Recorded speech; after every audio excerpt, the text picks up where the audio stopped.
তো ক্যান্সার সেলেই এই থেরাপি প্রয়োগ করা সম্ভব হয়। ফলে আক্রান্ত জায়গায় পুরো এনার্জি পৌঁছতে পারে এবং দ্রুত কাজ হয়। এই থেরাপি ক্যান্সার কোষের বা টিউমারের ডিএনএ পুরোপুরি নষ্ট করে ফেলে, আর সঙ্গে আশেপাশে হেলদি টিস্যু তৈরিতে সাহায্য করে। আর টিউমার কোষকে এমনভাবে নষ্ট করে যে তা পুনরায় নিজ থেকে ঠিক হয়ে ক্যান্সার কোষের বৃদ্ধি ঘটাতে পারে না, ফলে সুস্থ রোগী হয়ে ওঠে। উল্টো দিকে সাধারণ রেডিয়েশন হলো এক প্রকার এক্স রে বা high energy mega voltage X ray. ফলত এই উচ্চ তাপমাত্রার রে যখন শরীরে প্রবেশ করে তখন ক্যান্সার সেলের সারা শরীরে তার প্রভাব ফেলে।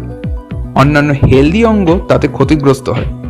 কিন্তু প্রোটন হলো পজিটিভ এনার্জি পার্টিকেলস। এই বৈশিষ্ট্য থাকার জন্য প্রোটন শরীরে প্রবেশ করার পর একটা নির্দিষ্ট গণ্ডির মধ্যে সীমাবদ্ধ থাকে। এবার জেনে নিই কোন কোন ক্যান্সারে এর সুরাহা মেলে। দেখা গিয়েছে